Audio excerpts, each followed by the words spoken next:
Hi guys, welcome back to the last part of Tendai story. We've had such an amazing journey. I hope you guys have been following.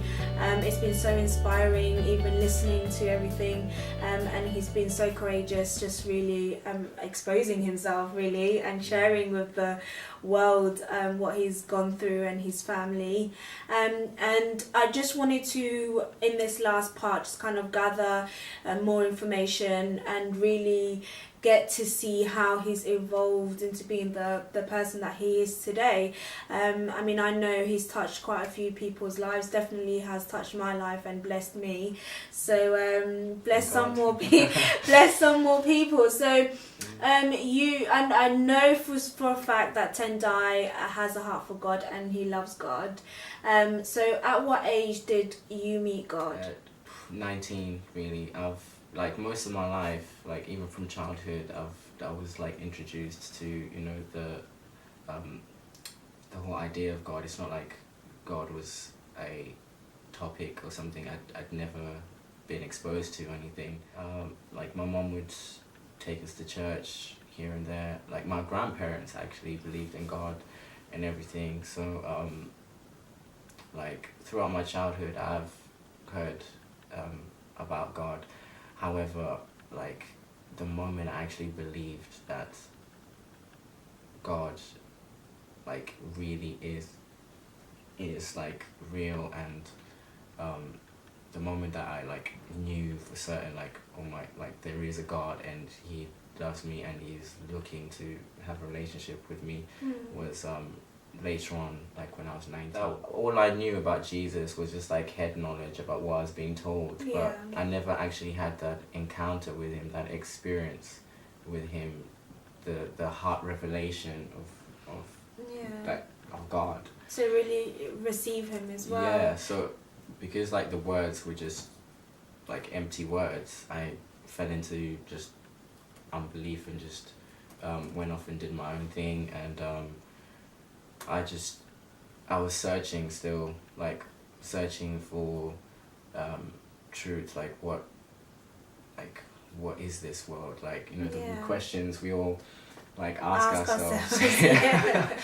Like we might not admit it, but like we all, I think subconsciously we all sort of ask ourselves in our minds about this God or like this world or something. We've got 1,000,001 questions, but sometimes we have to understand that not every question we are going to get an answer to. What I wanted to ask as well is in relation to God, because one of the things that I know for a fact about God is that he is such a loving person. He is the definition of love, and love to me is something that is very tainted in this kind of world, and it's something that is missing, and it's something that can easily, and God is love, like that dynamic. How did you kind of cope with that dynamic and receiving that love? All I can say is until I like experienced God, like until I was like face to face with Jesus, I thought I knew what love was, but I did not have a clue. Like the love of God it's just beyond description. Like absolutely, it's just something you have to experience. You can't like, you can try and describe it, but because it's just so, there's nothing to like compare it to, like in this world. Like the way we relate to each other is not love. It's not how we're intended. It's not what we're intended for. Like, because the way we relate to each other, it ends up leaving each other with scars and pains. And I think we kind of like try to do what we know, kind of thing. It's almost like everything is like a test. Like everything is, you sample everything, because it's kind of like you don't really know everything is new to us, so it's kind of like it's trial and error. Like, try it out. If it goes wrong, it's like, oh, my bad. Yeah. Like, let's move on. That's so true. Let's try again somewhere else. That's And so true. we kind of do that, like, in a repetitive way, and then we just leave traces of pain, and where we go like, oh, I did that. I had that person like that. Yeah. And sometimes I think it's done in I mean, not, I wouldn't say innocent way, but it's just done in a way that we just do what we know. Yeah. And I think that's what is so different when we kind of meet God, because he's secure, and he presents us with all of these things that is foreign to a lot of us, and we don't know how to take it. And a lot of us we kind of push that away because it's overwhelming, because the love of God is so overwhelming that it can take a while to kind of lay hold of that. True. Like, the first time my eyes were opened to see, like, oh my gosh, God is real, and when I opened up my heart to receive him, like, I was overwhelmed by just, like, oh my gosh, it's not a fairy tale, it's not like this imaginary thing people just believe in, like how I used to view God. I used to just think it's just like a thing people have created to feel comfortable, or like, I think definitely my prayer and my heart's desire is for everyone to just experience that love for themselves, because it's not something that you can explain to people. It's just something you just have to experience, and it's amazing. So I definitely know from small chats that we've had, you went through a little crazy time. You went through a little crazy moment. yeah, I think that's an understatement. You went through a little crazy moment, a little bit of some puffs, and yeah, at least I puff past that stage. yeah. So how crazy was that? Basically, that started when like my dad passed, like around the time my dad passed away. I think all the pain that whole experience brought, like, I was just looking for something to, I don't know, like, take away the pain, or a way to escape my reality. Yeah. And especially because when that experience, when my dad passed away, that was like, I'd say that was like it is a life-changing moment. Yeah, absolutely. And despite how bad that is, in a way I kind of thank God, because I don't think if I'd never experienced that, I would have ever started asking the questions, the important questions, because before my dad dying, I kind of used to just go through the motions of the life. I didn't really worry much about what life is like. Yeah. And when that happened, I started just asking those questions that we all ask even more, like, what is the point in life? Like, are we just born to die? Are we all just waiting for this? Like, is this a climax of our life? What is the point? Because or even, like, why even love if that person is just gonna die? Like, if what good is love if it's not forever? Like, life just felt like it felt like a curse. It felt like we just suffer and die, like. And so I took to drugs because it was a way of numbing the pain and everything. And like, my friends introduced me to it. And what kind of drugs did you get into? At first I was just like smoking weed, like small amounts here and there. Drinking. Then as time went on,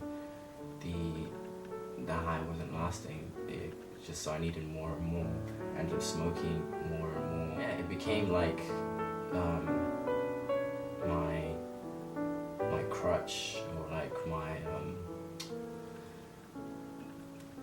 basically I relied on it, really. So was you taking this every day? You were smoking weed every day? It got to the point where, actually, because of if I had the money to be doing every day, I would have been doing it every day. But it got to a point where I was doing it very, very frequently. It got to a point, where I was smoking a lot, and occasionally even selling it. Weed. And yeah, Okay. selling it. I just didn't care. I just got to a point where I was like, you know what, I don't even care if I die. Yeah. So I was just taking whatever, and at first I remember I used to some of my friends would be like, you need to slow down. You're gonna end up being a crackhead, or Really? just going crazy. And What's the hardest thing you ever took? Cocaine. Little did I know, eventually I ended up taking harder drugs because the weed wasn't doing it. It wasn't numbing. Yeah, because the drugs weren't dealing with the pain, it was just numbing me. Yeah. The pain was just festering and growing inside, so I had to then look to other means of, trying to suppress the pain or escape my reality. And I remember I tried pills, like ecstasy pills. Wow. Because I got to a point where I was just like, you know what, I don't care about life. I just want out of this place. In a way, I was kind of suicidal. I just didn't care whether, I died. I just wanted out of this world, which I had known as a place of just, pain. Yeah. Yeah, of just broken dreams and unmet expectations and all that. So I tried ecstasy pills, which almost killed me. Really? Yeah.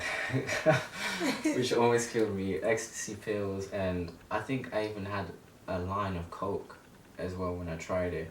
I was mixing all sorts. I was just having whatever, and all that to just get rid of that pain, just to numb that pain. All that just to numb the pain, and then when I had it for the first time, my heartbeat was crazy. Really? My heart was racing like a horse. I was struggling to breathe, and I was trying to sleep, but I couldn't because my heart was just going so fast. Because ecstasy and stuff like cocaine will stimulate, or they make you high speed or something. Yeah. Is that what they call speed? Yeah. Yeah. Yeah. It just makes you your adrenaline just. Yeah, and it's quite different to what I was accustomed to weed, because weed is more like a sedative. It kind of just calms you down, whereas cocaine and stuff like that, it makes you feel like a Duracell bunny, you're on. Yeah. So my heartbeat was going so fast. I was struggling to breathe, and I was getting a heart attack, and I felt this, I could actually go right now. I remember just saying, okay, God, if you're real, Jesus, if you're real, help me now, save me. Yeah. And I'm sorry for anything I've done, if you're real. And my heart rate just like that just went down instantaneously, and I was able to sleep. I was able to sleep despite that miraculous thing happening to me. For some reason I still carried on doing all the usual stuff I was used to, and but looking back, God, despite that mess I was in, God was with me the whole time. Jesus was with me, because on several occasions I should have died. I was in the story I just mentioned then was one of them. There's another incident where I'd taken MCAT, which is it's a powder. It's almost like cocaine, and it's got the same sort of effects. And sniffed that for the first time, and got in a car with some of my friends. One of my friends' friend, who I didn't really know well, was driving, but I don't know what he was on. He was speeding like crazy. Really? And you know how you're meant to brake into a turn? Yeah. He was. This guy, his reality flipped or something, and he was speeding into the turn. We'll go round and roundabout, speeding into the turn, and he was just speeding. I don't think he must have forgotten where the brakes were. He was speeding, and we're going into the turn, and the roundabout is like quite high up. It's not like a small one. Like there's like a wall you can bash into. So we're speeding, we're turning, and then the car gets to a point where it's like, this driver's lost control. There's no way of. It's like so overturned, and I remember like, I'll never forget this. Yeah, see my friend's face, next to me. Just this look. How can I? This look where it's like he's accepting his fate. It's like we know the car is just. We're just bracing ourselves. I'm just gonna die. Yeah, we're just bracing ourselves. It's, it's almost like we're saying goodbye. Like the way we're looking at each other, and then I'm looking, and I'm on the side that it's about to crash into the roundabout, and I'm not kidding you. Yeah, It's as if like a hand, like I saw a hand, just doing that. Wow. Or some like the way the car just turned and realigned, it wasn't natural. It wasn't at natural. all. It was the strangest thing because we were all looking at each other like, how are we still alive? Yeah. How are we still alive? Yeah, my friend, like, little did I know, like, he was into Satanism, and like he believed that God is real, and but he I don't know, had like been deceived into thinking Satan is the way I should go. I should follow Satan, if that makes sense. It's because he had this anger toward God, and thought, let me like worship Satan or something.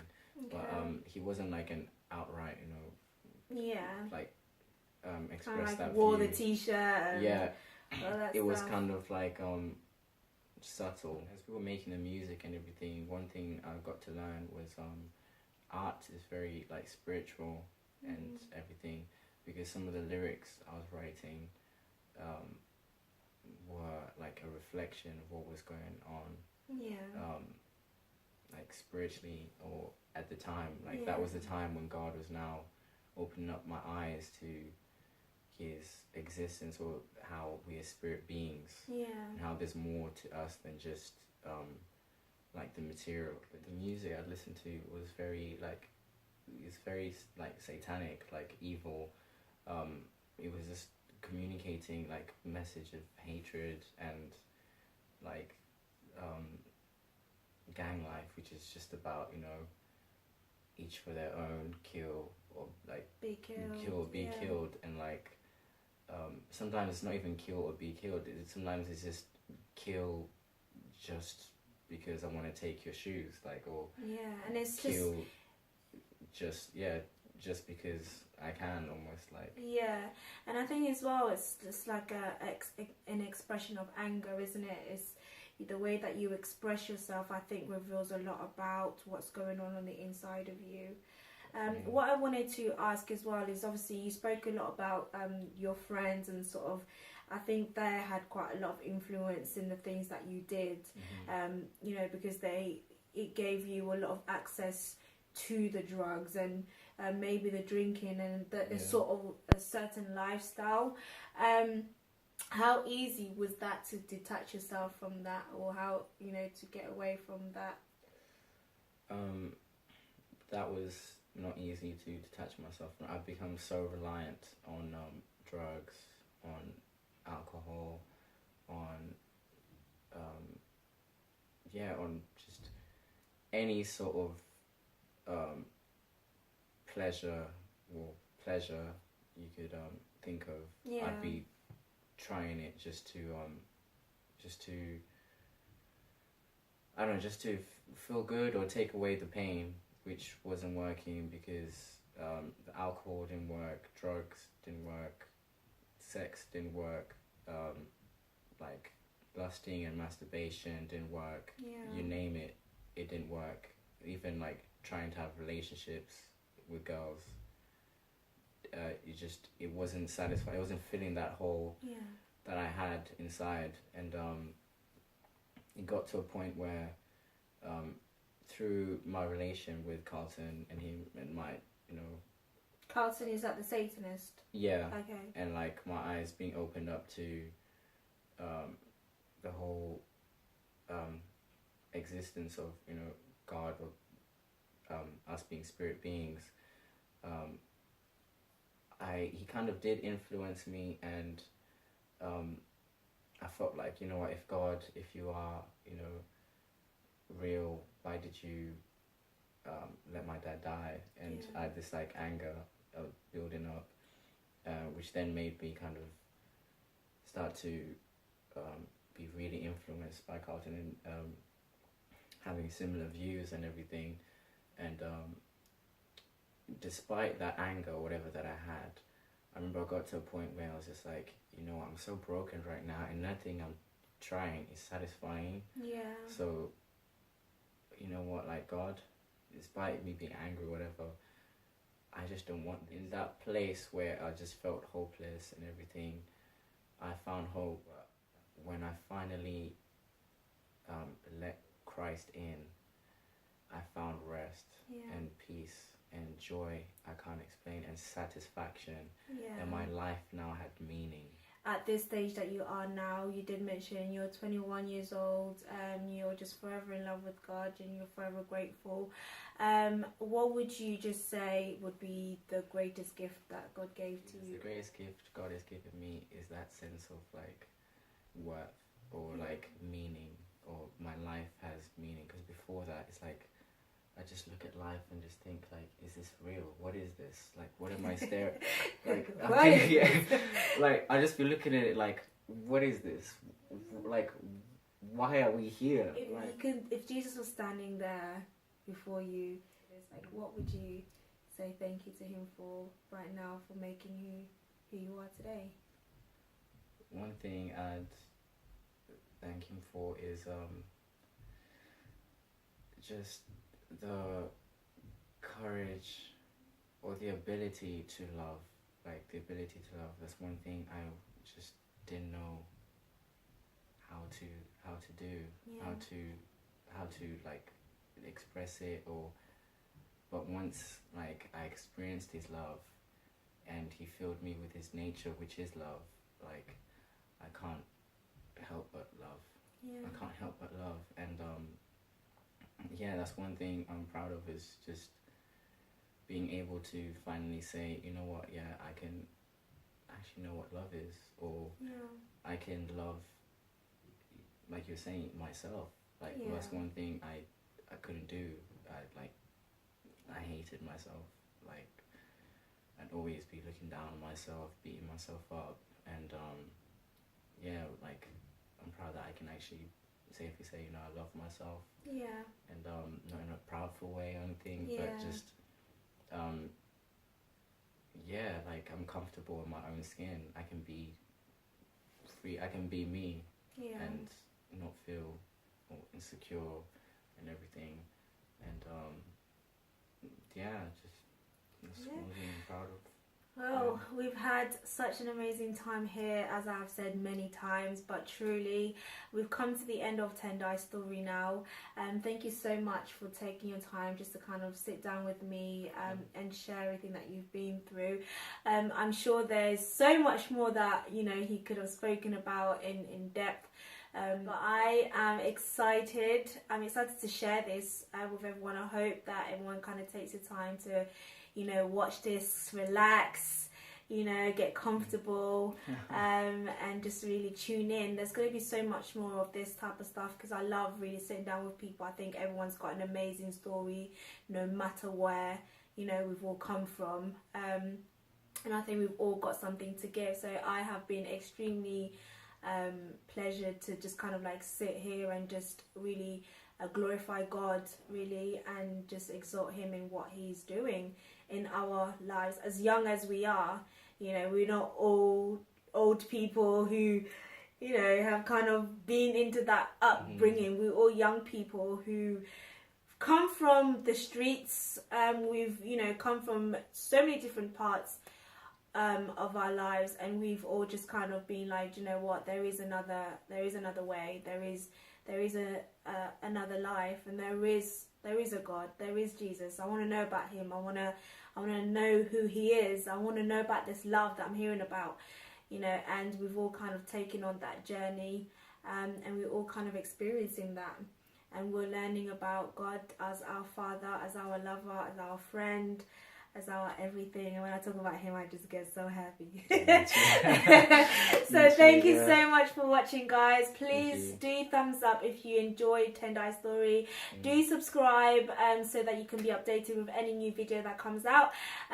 But yeah, that's us done for today. Have a good day, morning, afternoon, whenever you're watching this, and see you for next time. Bye, guys.